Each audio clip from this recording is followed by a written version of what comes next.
à tous et bienvenue dans le Lab, votre rendez-vous quotidien pour découvrir les acteurs du monde du numérique et des nouvelles technologies. On commence tout de suite avec notre premier invité, Antoine Balourdé. Bonjour. Bonjour Cécilia. Bienvenue sur le plateau du Lab. Alors vous êtes le fondateur de l'entreprise Studies que vous êtes venu nous présenter aujourd'hui. Vous développez des solutions de communication pour l'enseignement, c'est ça ? Tout à fait. Ouais. Alors sur un segment qui est assez particulier vu qu'on est sur l'orientation scolaire et professionnelle. Okay.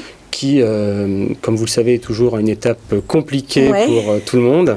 Et dans ce cadre-là, on est une start-up un peu unique, vu que pour nous, l'orientation, c'est une cause nationale, puisque le fait que chacun puisse trouver sa voie et sa passion va être un des gros enjeux de la compétitivité de notre pays de demain. Oui. On a développé un ensemble de solutions basées sur un cœur d'intelligence artificielle qui vont de la plateforme d'orientation pour découvrir les différentes possibilités jusqu'à des solutions B2B pour les établissements, avec un système par exemple de chatbot qu'on voit maintenant sur plusieurs centaines d'écoles, pour réussir à justement aider sur le site internet les futurs étudiants, puis tout un système de suivi avec un système de CRM qui permet de suivre les différents points de contact et également de ce qu'on appelle du marketing automation, dans lequel l'objectif est justement d'envoyer la bonne information en fonction de chacun pour qu'il puisse se dire tiens, cette école-là, cette formation-là, elle va m'apporter ça dans mon projet. Et qui utilise ces outils? Les conseillers d'orientation? Alors, non, justement. On n'a pas ce cas parce que c'est beaucoup plus tôt en fait, les conseillers d'orientation. Exactement. Collège, lycée.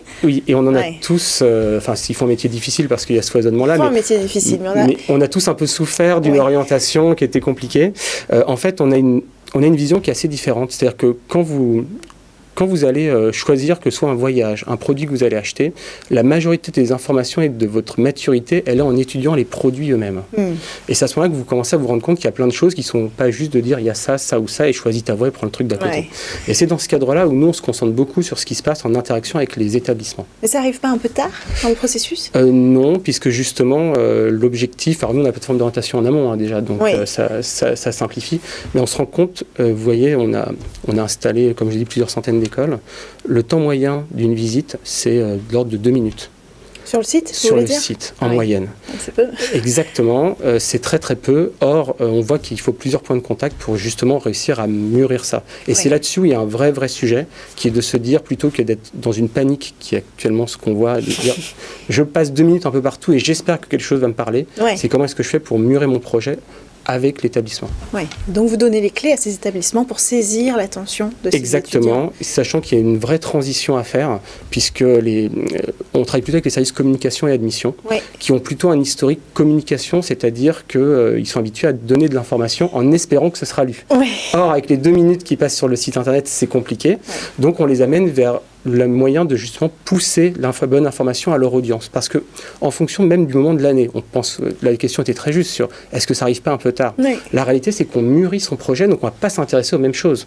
En septembre, quand on est, on va dire, au niveau en train de préparer son bac, on va peut-être s'intéresser à une filière ou plusieurs filières. Or, ce qui va se passer dans le temps, c'est que vous allez vous dire, tiens, je peux peut-être partir à l'étranger un moment. Alors, le Covid, c'est plus compliqué, mais en réalité, j'espère bien que ça va revenir pour ceux qui passent leur bac aujourd'hui.